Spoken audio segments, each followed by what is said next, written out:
شروع کوم په نامه د خدای چې ډېر بخښونکی او مهربانه دی. موږ د اشنغر خلک چې یو یتیمان هم یو یسیران هم یو، ځکه مشر هم نشته او چې وټونه راشي نو په خدای یقین وکړه لکه د خرړو په شان دا مشران راوځي. څوک وایي زه له پاکستان جوړم، څوک وایي زه له پلانکې جوړم، څوک وایي زه سپومې ته خېږم، څوک وایي زه ځمکې ته دغه کوم. نه پوهېږو ورګه چې وټونه راشي تاسو بیا مشران وویني. نن که په موږ د بجلۍ څه افت دی نو څوک هم تپوس نه کوي. ولې چې هغه غټ خلک چې څونه دي نو هغوی ته سویورې لګېدلي دي، جنریټرې لګېدلي دي، بڼه شیشې ورته لګېدلي دي. نو موږ څه کوي؟ که دا هغوی ته هم نه وي نو موږ بیا تپوس کوو. ګیس لري نه په ټایم د ډوډۍ نه هغوی ته شته غټانو ته څونه ته چې هغه دي چې څوک وټونه ته ودرېږي ورګه په زرګونو ورو.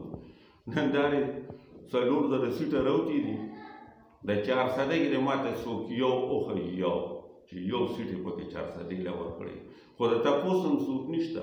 او د وټونو بیا دونه لیډران را پیدا شي ته په خدای یقین وکړه ته به وایې د دنیا په مخ لیډر نشته، ټول په 400 کې دي. حیران به شي ورګه چې وټونه راشي دارې لږ وخت بیا به لیډران وویني به د سپېلني د بوټرې لاندې 500 ولاړي، یو وایي زه یم او بل وایي زه یم.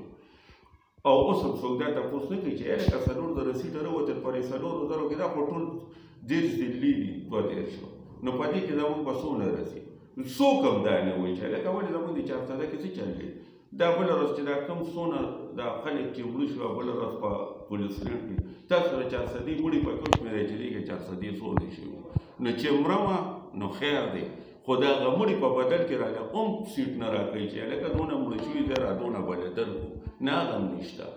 او بس خدای پکې خیر واچي ورګه چې وټونه شي چې څه به کېږي بیا به ته د خلکو دا هغه وینې. خو اوس ورته وګورئ چې څوک هم تپوس کوي، چې څوک هم کوي هغه مشري، چې څوک هم نه کوي او د لوټونو له راشي بیا به ګورو ضروره ته د مشرۍ لایق نه یې.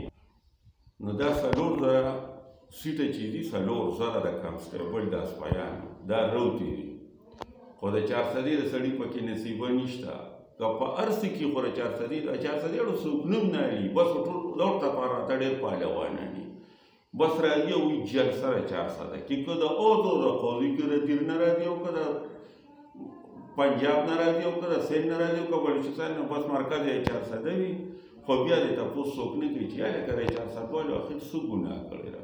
خو ګناه خو یې کړې ده، ګناه یې به دغه کړې ده چې د ازادۍ جنګ دوی لړاو کړی. دا زموږ نن چې څونه خلک چې په ازادۍ کې وو د هغوی بچي نن خرګاډۍ چولې خرڅوي، ګوډونو له روان دي، په لارو کوڅو کې خشاکونه.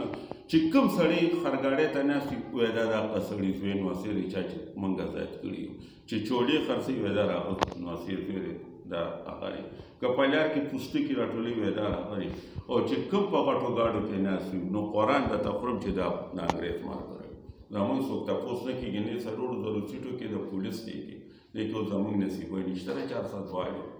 بس خو که څوک هم چې هم تپوس وکړو نو بیا به یې موږ هم کوو، که څوک هم نه کوي نو خدای او رسول ته وګورئ 400 والو په دې ټایم کې دغه ته وګورئ نو هغسې کار بیا تاسو هم کوئ.